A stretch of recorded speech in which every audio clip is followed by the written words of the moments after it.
Boa tarde a todos, é um prazer estar aqui e iniciar este Retina Update 2019 com o Hot Topic, na verdade, da medicina regenerativa na retina, que tem trazido muitas novidades nos últimos anos.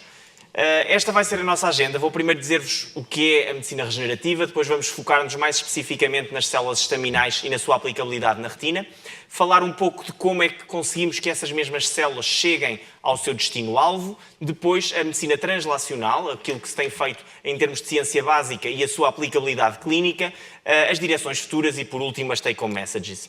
Então, antes de mais, o que é a medicina regenerativa? A medicina regenerativa é um ramo da medicina que tem como objetivo fazer o crescimento, a reparação ou a substituição de células, órgãos ou tecidos lesados.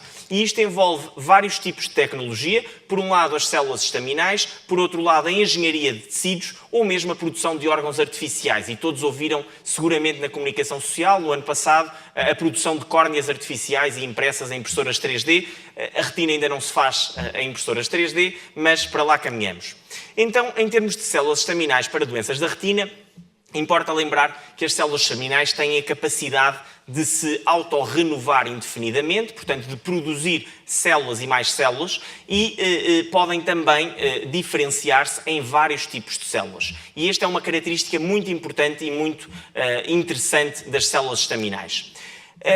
Além disso, o facto de conseguirmos um número muito elevado de células, praticamente ilimitado, torna esta tecnologia como uma metodologia altamente plausível para o tratamento de doenças que são causas atuais de cegueira irreversível, como é o caso de formas graves de degenerescência macular da idade, distrofias da retina, etc.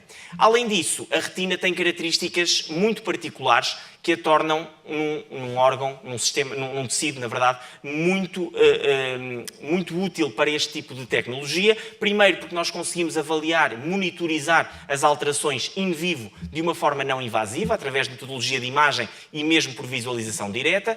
Temos um estado de privilégio imunológico relativo e temos uma acessibilidade muito grande. Portanto, através da vitrectomia ou por uma abordagem externa, nós conseguimos, de facto, chegar à retina e isto é uma vantagem que outros tecidos não têm. Há vários tipos de células estaminais. Aquelas que começaram por ser faladas foram as células estaminais pluripotentes embrionárias, portanto elas derivam de um blastocisto com 5 dias e podem então depois ser diferenciadas em células de um qualquer tecido. E há depois as células pluripotentes induzidas. Este tipo é altamente convidativo, porque a partir de fibroblastos da pele ou a partir de leucócitos do sangue, nós conseguimos, através de um processo de diferenciação, formar células da retina, células do EPR, fotorreceptores, e isto valeu o Prémio Nobel a este senhor em 2012, o Prémio Nobel da Medicina e Fisiologia. Depois temos as células estaminais fetais. Estas derivam de tecidos em desenvolvimento, ou seja, a retina fetal pode originar células retinianas, o cérebro fetal pode originar células do sistema nervoso central. Já há aqui uma capacidade de maior limitação naquilo que conseguimos originar, mas também são uma abordagem viável. E por último temos as células do adulto, portanto células progenitoras do adulto que se vão conseguir diferenciar única e exclusivamente em células de onde aquele tecido é originário. Ou seja, se nós tivermos células hematopoéticas, conseguimos originar células do sangue, mas não conseguimos originar células da retina sem fazer um processo de diferenciação e aí já seriam células pluripotentes induzidas. Então, resumidamente, o que nós temos é isto. Nós temos vários tipos de abordagem, células embrionárias que dão células pluripotentes induzidas, fibroblastos da pele que por um processo de diferenciação também dão este tipo de células fetais, quer da retina, quer do cérebro, que podem dar células progenitoras da retina ou do sistema nervoso central, ou então as tais pós-natais, como por exemplo do sangue, do tecido adiposo, etc., que depois vão dar progenitores destes mesmos tecidos. E como é que nós podemos fazer com que estas células criadas possam chegar ao nosso alvo, à retina? Podemos utilizar uma injeção intravítrea de células em suspensão, mas quando pensamos em células estaminais que originam células do epitélio pigmentado da retina, lembramos da polaridade e, obviamente, que não conseguimos garantir que uma suspensão de células na cavidade vítrea vá adquirir uma determinada polaridade e que vá cair exatamente onde nós queremos e da forma que queremos. Portanto, esta abordagem tem sido substituída por uma outra, que é a injeção no espaço subretiniano. Isto pode ser feito por via transvítrea, portanto a seguir a uma vitrectomia, induzindo um descolamento e injetando as células em suspensão, ou então por via externa, através de uma via transescleral. Aquilo que tem ganho cada vez mais adeptos é a utilização de um patch de células, portanto as células já todas organizadas, e estas células são colocadas no espaço subretiniano. E os grandes estudos mais recentes têm defendido esta prática e há atualmente ensaios de fase 2 a decorrer com este tipo de abordagem. Portanto, desde o processo de geração de células estaminais, que começa aqui, que podem ter várias fontes, temos aqui a questão da expansão das células, a diferenciação no caso das pluripotentes induzidas, depois a purificação e, finalmente, a transplantação, ou por suspensão, ou através destes tais custom devices que têm uma membrana por baixo e depois as células já colocadas da forma como as queremos ter, portanto, já com a polaridade orientada. Então, e em termos de divulgação científica, onde é que nós estamos exatamente? Nós já ultrapassámos a parte das ciências básicas, já estamos em estudos com humanos, mas ainda não há terapêuticas aprovadas. E isto aqui é uma mensagem muito importante, porque os doentes cada vez mais perguntam e a verdade é que não há terapêuticas aprovadas para doenças da retina, isto recorrendo a células estaminais. Atualmente há mais de 20 clinical trials a decorrer. Elas envolvem vários tipos de células e vários tipos de modalidades terapêuticas e aqui podem ver que ensaios de fase 1 e fase 2 há vários. Os therapeutic targets são a DMI neovascular e DMI atrófica, também as inherited retinal dystrophies, portanto as distrofias hereditárias da retina, nomeadamente Stargardt e retinopatia pigmentar, e também a atrofia associada à alta miopia. Claro que isto aqui tem tido todo um exagero de comunicação social associado, faz parte. Portanto, não há ainda resultados que tenham levado à aprovação desta terapêutica, mas há resultados muito positivos. Aqui no Independent, para vos mostrar também a parte mais comercial da coisa, Stem Cells First Human Trial ganhou uma capa, mas depois os resultados em revistas de grande fator de impacto, como a Nature, New England, têm de facto trazido grandes avanços a este tema. Eu não vou amassar-vos com resultados de ensaios clínicos, mas queria mostrar-vos apenas dois.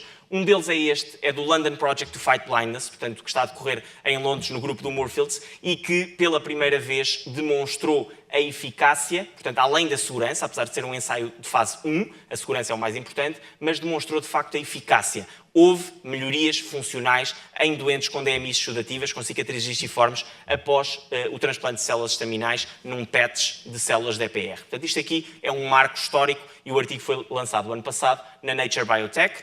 No grupo da Califórnia fez-se exatamente a mesma coisa, California Project to Fight Blindness, portanto, em tudo semelhante e com resultados também muito bons. Contudo, é preciso alertar para os perigos da terapêutica com células estaminais. Isto não é um mar de rosas, as coisas têm que estar perfeitamente bem estabelecidas antes de se avançar para uma utilização mais difundida e, portanto, é preciso avisar os doentes que há complicações associadas quando as terapêuticas são feitas fora da esfera dos ensaios clínicos. E há algumas clínicas, ditas stem cell clinics, que injetam células de adipócitos ou outras e que têm havido complicações muito graves. Este é um artigo do New England que chama a atenção exatamente para isso. Portanto, vision loss after stem cell therapy for AMD. Portanto, avisar os doentes que as coisas ainda não chegaram ao nível da aplicabilidade clínica. Future Directions, para onde é que caminhamos? Primeiro, para a validação dos resultados, que até agora têm sido bastante promissores, e esperemos que assim continuem e que levem, de facto, à aprovação deste tipo de terapêuticas. O uso de fotorreceptores derivados de células pluripotentes induzidas. Portanto, até agora tem-se trabalhado mais com as células do epitélio pigmentado da retina, mas já está provado que é possível criar fotorreceptores através de células pluripotentes induzidas e os ensaios em humanos serão a fase seguinte desta terapêutica. A terapêutica combinada também é altamente ambicionada, porque, por exemplo, nas distrofias, se nós conseguirmos corrigir geneticamente um defeito monogénico e depois usarmos terapia com células estaminais para recuperar a visão, conseguimos o melhor de dois mundos, é outra coisa que está a ser trabalhada. E, por último, a reprogramação celular in vivo na retina, isto é, sem necessidade de cirurgia, estimular células do EPR do próprio indivíduo a produzir novas células do EPR. Isto é algo que também está a ser trabalhado e que esperemos que venha a ser aprovado no futuro. Portanto, mensagens finais.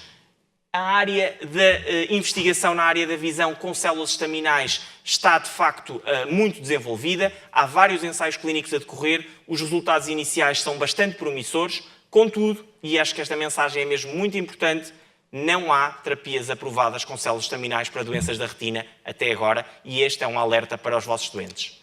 Muito obrigado pela vossa atenção.